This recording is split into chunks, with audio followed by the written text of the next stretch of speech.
एक बड़ी सी इमारत जो कि 20 मंजिला थी। उसी इमारत के 10वें माले पर बना एक शानदार ऑफिस और बाहर सुनहरे अक्षरों की लिखावट में लगी नेम प्लेट जिस पर बड़ा बड़ा लिखा था एडवोकेट नियति शर्मा। नियति शहर की नामी वकील थी। आज तक एक भी केस नहीं हारा था उसने।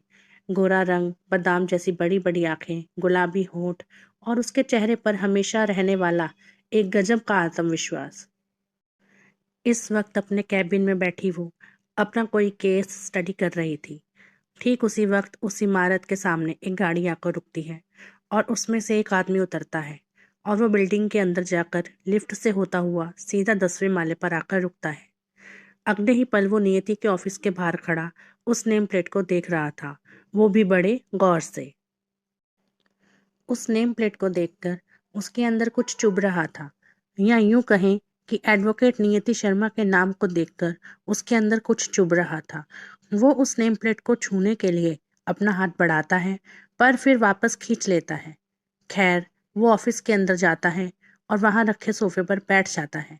ठीक उसी वक्त एक लड़की आकर उससे सवाल करती है, yes, may I help you sir.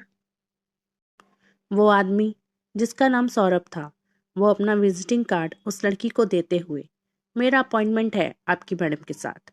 वो लड़की उस कार्ड को ले लेती है और फिर मुस्कुराते हुए, सर आप प्लीज़ यहीं वेट कीजिए, आपको बुला लिया जाएगा।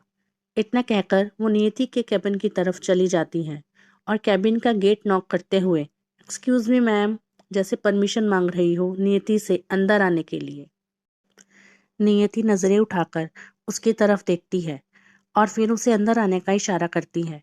वो लड़की, जिसका नाम मुस्कान था, वो सौरभ का कार्ड नियति के सामने टेबल पर रखते हुए, मैम ये कोई सौरभ सर हैं, आपका अपॉइंटमेंट है इनके साथ और ये बाहर वेट कर रहे हैं। नियति की नजरें उस कार्ड पर पड़ती है। उस कार्ड को देखकर उसके अंदर भी कुछ चुभता है, जैसे कुछ जुड़ा हुआ था उसका इस कार्ड के साथ, या इस नाम के साथ, या सौरभ के साथ। उसके चेहरे के भाव एकदम से बदल जाते हैं और वो मुस्कान को सौरभ को अंदर भेजने के लिए बोलती है। मुस्कान बाहर जाती है और सौरभ के पास जाकर, सर, मैम आपको अंदर बुला रही हैं। सौरभ अंदर जाने के लिए अपने कदम बढ़ाता है पर एक पल के लिए तो उसके कदम रुक जाते हैं। पर फिर वो एक गहरी सांस लेकर अंदर जाता है और कैबिन का गेट नॉक करते हुए, मे आई कम इन। नियति उसकी तरफ देखे बिना, यस। सौरभ अंदर आता है और नियति के सामने रखी कुर्सी पर बैठ जाता है। नियति अभी भी अपनी फाइल में नजरें गड़ाकर बैठी हुई थी। वो एक बार भी सौरभ की तरफ नहीं देखती और ना ही कुछ बोलती है। सौरभ के मुंह से भी एक शब्द नहीं निकल रहा था। 2 पल के लिए वहां बिल्कुल खामोशी छाई रहती है। इतनी खामोशी कि घड़ी की टिक टिक भी साफ सुनाई दे रही थी। बड़ी हिम्मत करके सौरभ कुछ कहने लगता है। वो अपनी फाइल नियति के सामने रखते हुए, ये मेरी फाइल। इससे पहले कि वो अपनी बात पूरी करता, तभी नियति अपनी नजरें उठाकर उसकी तरफ देखती है। उसकी नजरों में बेहद गुस्सा था। जिस लड़की को तुम अपनी पत्नी बनाकर अपने घर लेकर आए थे और फिर उसी को तुमने अपने घर से धक्के मारकर बाहर निकाल दिया, ये कहकर कि वो अनपढ़ है, गंवार है, तुम्हारे स्टैंडर्ड से मैच नहीं करती, और आज तुम उसी के पास अपना केस लेकर आ रहे हो। शर्म नहीं आती तुम्हें? वो बहुत ज्यादा गुस्से से बोलती है।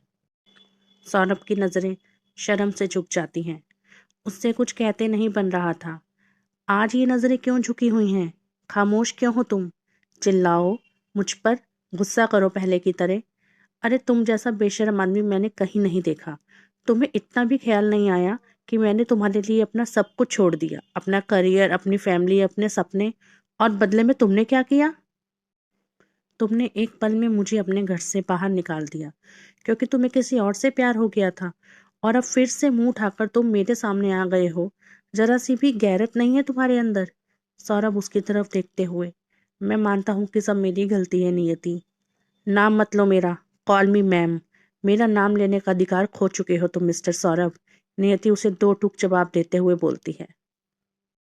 सौरभ अपनी नजरें झुकाते हुए, सॉरी मैम, मैं आगे से ध्यान रखूंगा। पर क्या आप मेरा केस?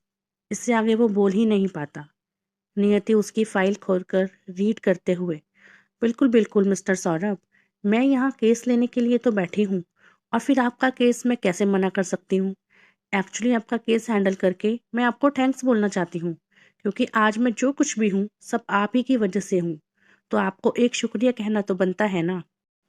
ना आप मुझे जलील करके अपने घर से बाहर निकालते और ना मैं अपनी स्टडी कंप्लीट करके आज यहाँ पहुँची होती। Just because of you mister Saurabh.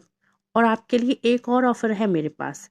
इस केस की ना मैं आपसे फीस भी नहीं लूँगी, क्योंकि 2 साल आपने मुझे अपने घर में रखा, खाना खिलाया, उसका बिल भी तो पे करना है ना। यही कहा था ना आपने कि मुफ्त की रोटी तोड़नी आती है तुमको, कभी पैसा कमा कर देखो वगैरह वगैरह।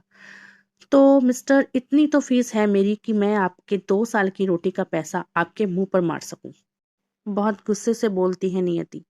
सौरभ एक बार फिर खामोश रह जाता है। नियति उसकी फाइल में अपनी आंखें गड़ाते हुए, अब आप जा सकते हैं। आपका केस स्टडी करके मैं आपको कॉल कर दूंगी। You may go now. इतना कहकर वो चुप हो जाती है। सौरभ कुछ कहना चाहता था, शायद माफी मांगना चाहता था, पर नियति थी जो कुछ भी सुनने को तैयार नहीं थी। खैर, वो वहां से चला जाता है। उसके जाते ही नियति जोर से वो फाइल बंद करती है और अपना सर पीछे चेयर पर टिकाकर अपनी आंखें बंद कर लेती है।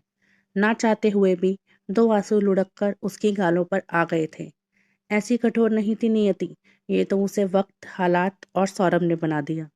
एक बार फिर सौरभ को देखकर उसका अतीत उस पर हावी हो गया था। आज फिर वो अतीत की गलियों में भटकने निकल गई थी। तो क्या हुआ था नियति के साथ?